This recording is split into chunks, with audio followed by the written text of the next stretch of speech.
अस्सलाम वालेकुम, मैं हूं रज़ा मेकन। आप देख रहे हैं IR के न्यूज। आइए जानते हैं आज की कुछ अहम अपडेट्स इमरान रियाज खान से। रियासत ने अपने जिन असासों की जिम्मेदारी लगाई कि आपने इंडिया को मुंह तोड़ जवाब देना है, उनको भी जलील करवा दिया। थोड़े दिन पहले पाकिस्तान के आर्मी चीफ कह रहे थे कि फॉरवर्डेड एज रिसीव्ड, ये उन्होंने कहा और ये उनकी मीम बन गई कि जनाब ये नहीं कहना चाहिए था उन्हें। लेकिन उन्होंने कहा ये सोशल मीडिया ये करता है कि जो उन्हें भेजा जाता है वो एज इट इज ही छाप देते हैं कि फॉरवर्डेड एज रिसीव्ड। अब पाकिस्तान के जो टाउट्स किस्म के कुछ लोग हैं, जो असासे जिन्हें कहा जाता है, ये जर्नलिज्म में भी हैं, इनको जो भिजवाए गए पैगामात लिखे लिखाए इन्होंने बगैर तब्दीली किए इकट्ठे ही छाप दिए। सब ने एक जैसे पैगामात को ट्वीट कर दिया। यानी ये उनके अपने दिल की आवाज़ नहीं है, ये उनकी अपनी जर्नलिज्म नहीं कह रही, किसी ने उनको ये पैगाम भिजवाया और उन्होंने वो पैगाम बगैर तब्दीली के एज इट इज़ छाप दिया। इसे कहते हैं फॉरवर्डेड एज रिसीव्ड। मेरे ख्याल में पाकिस्तानी एस्टेब्लिशमेंट के अंदर भी ऐसे लोग मौजूद हैं जो शायद आर्मी चीफ को चढ़ाते हैं या उनसे शायद किसी बात का बदला ले रहे हैं।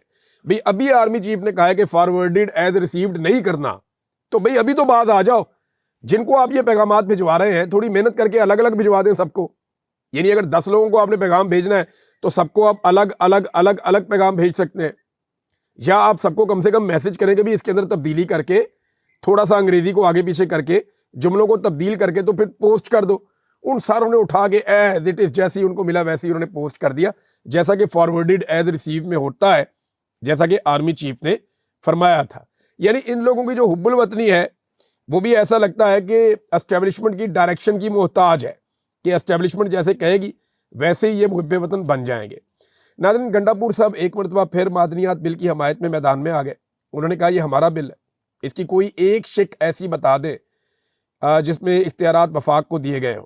मगर बहुत सारे माहिरीन ऐसे हैं जो बड़ा वाज़ेह इस पर मौक़िफ़ ले चुके हैं और पूरे बिल को पढ़ने के बाद वो इस नतीजे पे पहुँचे हैं कि ये कंट्रोल अल्टीमेटली SIFC के पास चला जाएगा मादनियात का, और सूबे के वसाइल के ऊपर से सूबे का वो कंट्रोल नहीं रहेगा। ये तो वो कह चुके हैं, लेकिन अली अमीन गंडापुर साहब बज़िद हैं और वो यही कर रहे हैं।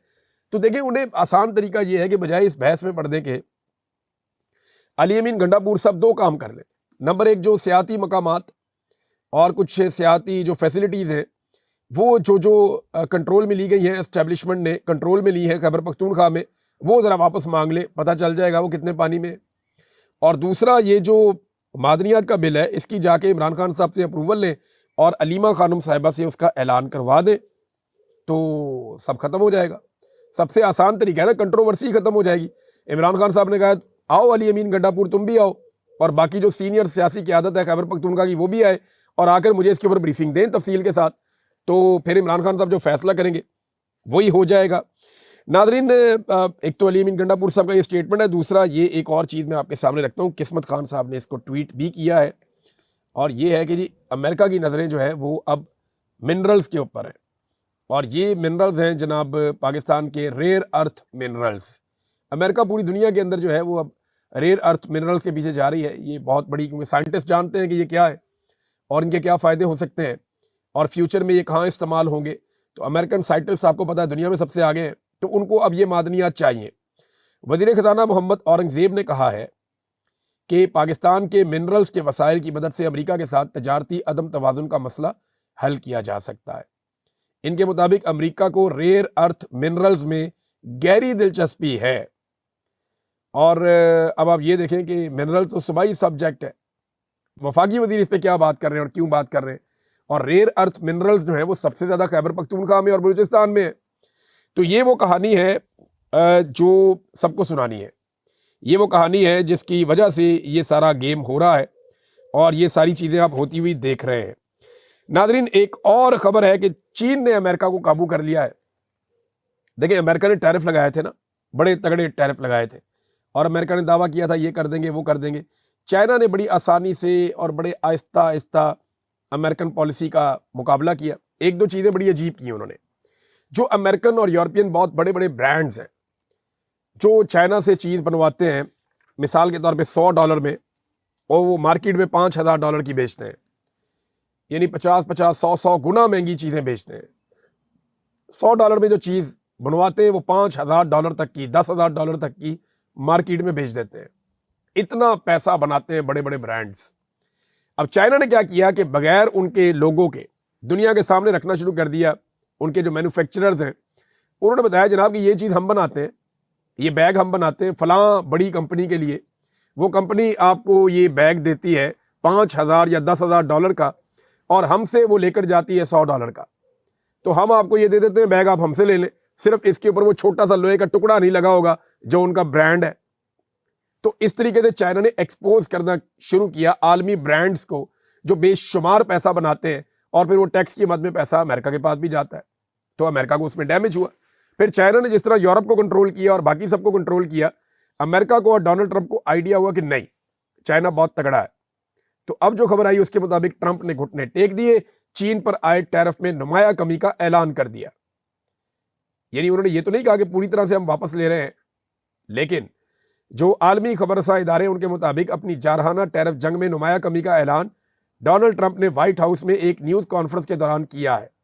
ताहम डोनाल्ड ट्रंप ने वादे किया कि चीन पर आए टैरिफ को मुकम्मल तौर पे ख़त्म नहीं किया जाएगा। तो अब आप अंदाज़ा कर लें नाजरीन कि चीन कितना तगड़ा है, और इतने आराम से तो काबू आने का चीन नहीं है। नाजरीन, नवाज शरीफ साहब और इनके लोग पहले खुद खबरें चलवाते हैं, मीडिया में चलती हैं कि मियाँ साहब बीमार हो गए हैं, मजीद वहाँ पे क़याम करेंगे।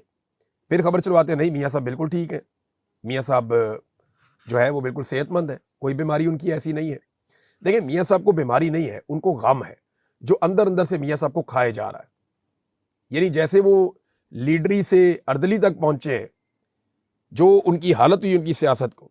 मैं देख रहा था मियाँ साहब को एक नौजवान ने बड़े बड़े जुमले बोलकर कहा कि मियाँ साहब आपका तो मुकाबला ही कोई नहीं, और अगले इलेक्शन के अंदर तो आपके सामने कोई मुखालिफ ही खड़ा नहीं होगा।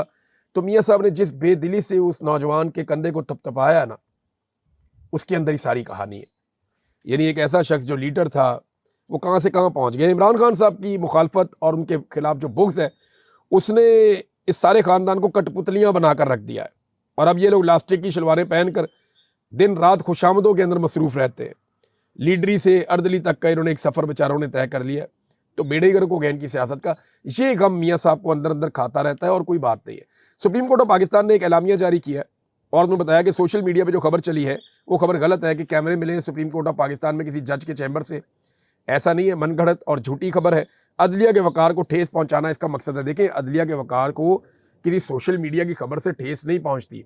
शहजाद अकबर अपनी खबर के ऊपर कायम है कि जनाब ऐसा हुआ है, आप कह रहे हैं नहीं हुआ। ये इससे सोशल मीडिया की खबरों से अदलिया के वकार को ठेस नहीं पहुंचती। अदलिया के वकार को ठेस पहुंचती है तब जब अदलिया के ऑर्डर्स को जूते की नोक पे रखा जाता है। इसी सुप्रीम कोर्ट ने ऑर्डर दिया हुआ है कि मखसूस नशिस्तें पाकिस्तान तहरीक इंसाफ को दी जाएं, वो नशिस्तें नहीं दी जा रही। तो ऐसे इकदाम से, अदलिया के अहकामात ना मानने से अदलिया के वकार को ठेस पहुंचती है, और ये बात हमें माननी पड़ेगी। अब औरिया मकबूल जान साहब ने नाज़रीन एक ट्वीट किया है। पाकिस्तान भर के जर्नलिस्ट अब एक चीज़ जो है वो फेस कर रहे हैं, ख़ासतौर पर वो आवाज़ें जिनकी तनकीद से हुकूमत बहुत परेशान है, उनको अब दबाने की पूरी कोशिश की जा रही है। औरिया मकबूल जान साहब हैं, साबिर शाकिर साहब हैं, सदीक जान साहब हैं, समी इब्राहिम साहब हैं, असद तूर हैं, दीगर कई और सहाफ़ी हैं। इनके और इनके ख़ानदानों के बैंक अकाउंट्स जो हैं वो बंद कर दिए गए हैं, और कुछ खबरें आ रही हैं कि इनके कार्ड्स भी ब्लॉक कर दिए गए हैं।